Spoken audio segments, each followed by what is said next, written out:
La télévision, on l'a dit tout récemment, c'est sûrement à la fois le plus souple, le plus complet et le plus efficace de tous les véhicules que l'homme ait inventé pour communiquer avec ses semblables. Ça a été dit par un homme qui est à la fois un précurseur de la télévision au Canada et aujourd'hui directeur général de Radio-Canada. Donc, c'est une excellente définition.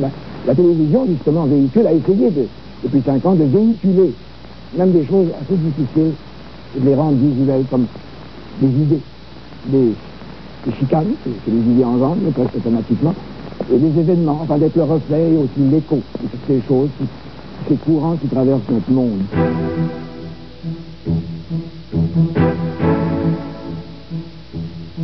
2 juin 1953. Le couronnement de la reine Élisabeth II ouvre le plus long règne d'un souverain britannique depuis Victoria, sur un empire à l'agonie.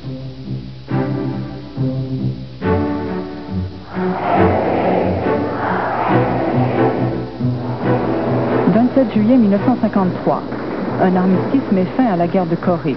Bilan officiel de ce premier grand conflit entre les blocs communistes et capitalistes, 2 415 600 tués, blessés et disparus. 16 mars 1955, Maurice Richard est suspendu pour la durée des éliminatoires par le président de la Ligue nationale, Clarence Campbell. C'est l'émeute sur la Sainte-Catherine. Printemps 1955, à la suite de l'accord signé par le Premier ministre Louis Saint-Laurent et le président Eisenhower, la construction de la voie maritime du Saint-Laurent avance rapidement. Le Canada se détache de l'Empire britannique et s'associe comme jamais à la nouvelle superpuissance américaine. 5 décembre 1955, à Montgomery, Alabama, des racistes blancs s'attaquent à des Noirs qui contestent la ségrégation raciale. Mais le mouvement pour l'égalité est lancé pour de bon. 18 mars 1956, Khrouchtchev, à la tête de l'URSS, publie un rapport secret sur les horreurs de Staline auquel il vient de succéder. Le communisme n'aura plus jamais le même visage. 8 mois plus tard, il fait envahir la Hongrie en révolte. 10 juin 1957, John Diefenbaker est élu Premier ministre. Il met fin à 2 décennies de pouvoir libéral à Ottawa. Nous avons plusieurs candidats de langue française sous les rangs de la Québec et dans les autres parties du Canada. 4 octobre 1957. À la surprise du monde, l'Union soviétique met en orbite le premier satellite artificiel de la Terre, le Spoutnik. Du côté américain, c'est moins brillant.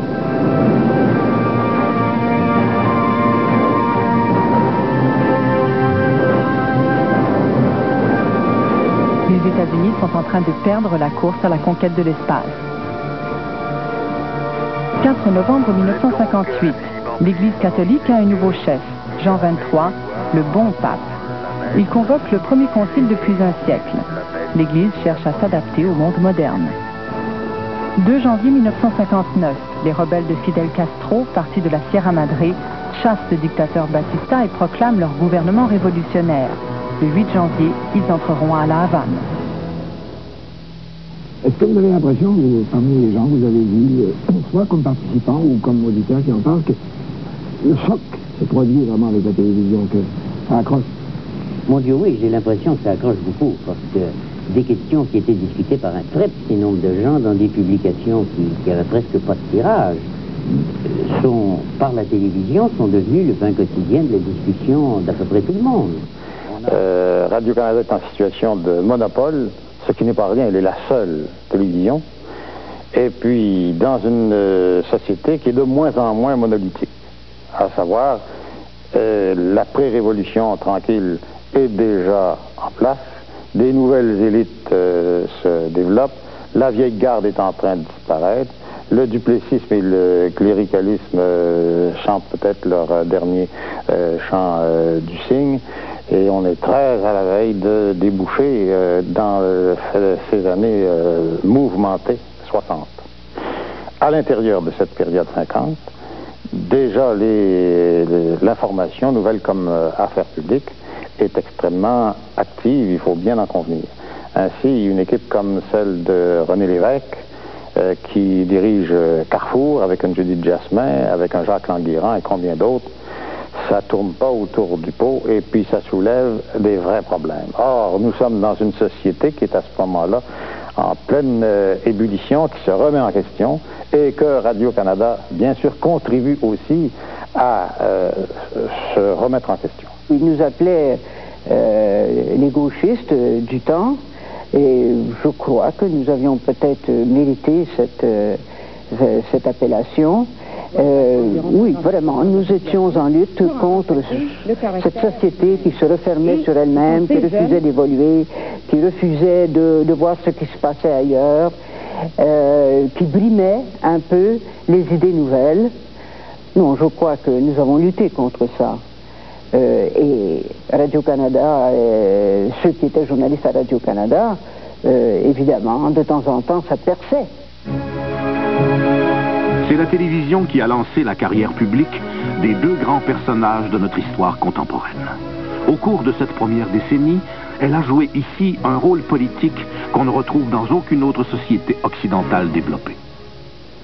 La qualité de Trudeau, c'était une sorte de présence calme et une sorte d'autorité intellectuelle qui une pensée assez claire et organisée qui faisait dire aux gens qui l'écoutaient, voilà un gars qui sait ce qu'il veut et il sait où il veut aller. C'était l'impression qu'il se dégageait. Qu'il avait un projet de société, qui avait pensé à l'ensemble du problème et qui proposait à des gens pas ce qu'on appelle aujourd'hui des band-aids ou des solutions ponctuelles sur de petites questions, mais qui avait une conception à la mesure des problèmes d'un pays. Pourquoi dites-vous que cette cité libre veut libérer la cité de cet ordre chrétien? C'est tout à fait un postulat qui vous est personnel.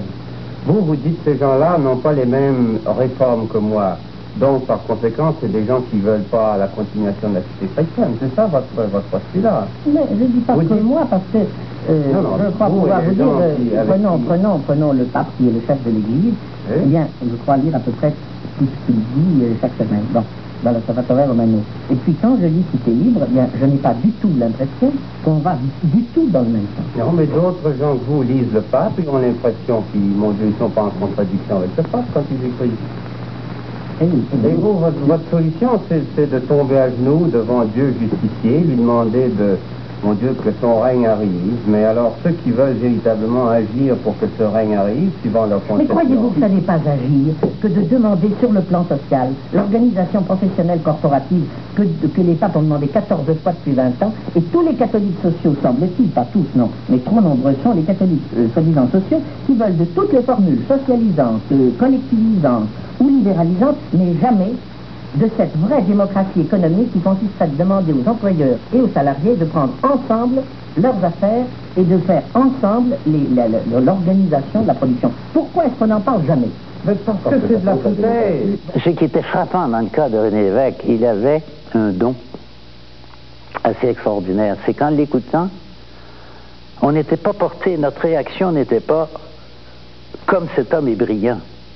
La réaction était, je suis pas si bête que ça, je comprends la politique internationale qui m'explique. Il faisait prendre conscience aux gens de leur intelligence. Et ça, c'est un don absolument remarquable. À ce moment-là, donc en 52, eh bien, ce graphique ici, là, qui est le Canada, juste indiqué par les Grands Lacs, les États-Unis au sud, ce graphique, il y avait seulement 2 points noirs dessus. Montréal et Toronto. Maintenant, il y a tout ça. Tous ces points, des postes d'émission, il y a les 4/5e, 80% des Canadiens qui sont à portée d'un poste d'émission actuellement, et il y a beaucoup plus de ça, c'est les chiffres du début de 57, maintenant c'est tout près de 3 millions d'appareils récepteurs dans les foyers pour les prendre, ces programmes. Autrement dit, il n'y a pas de pays au monde, pas même les États-Unis, où ça s'est développé aussi rapidement qu'au Canada. Évidemment, nous aussi, on est un pays riche. Ça fait qu'on n'a pas tellement de mérite. On avait les moyens de se payer ça, on peut les payer, on peut dire ça. Il y a quand même une chose, là. Ce phénomène qui n'est pas tellement méritoire, mais là, il y a le mérite au moins de l'intérêt national bien compris. Une chose qui est d'avoir établi rapidement cette ligne, qui est une autre de ces lignes vitales pour nous, si c'est vrai que ça vaut la peine de rester canadien, quant à l'être devenu, de ces lignes vitales Est-Ouest, qui font le Canada, en fait, qui résistent, si vous voulez, à cette attraction, à ce bloc magnétique séducteur énorme, là, qui est notre voisin, les États-Unis, et aussi à toutes les forces naturelles, les montagnes, les fleuves, enfin, toute l'Amérique du Nord est bâtie nord-sud. Seulement nous autres, on va contre le courant, en voulant rester ce qu'on est, on est des Canadiens Est-Ouest. Et c'est pour ça que depuis 90 ans, on a fait la Confédération Est-Ouest, les chemins de fer Est-Ouest, tout le reste. La route France-Canada, qu'on finira peut-être un jour, le réseau de radio, puis maintenant le réseau de télévision.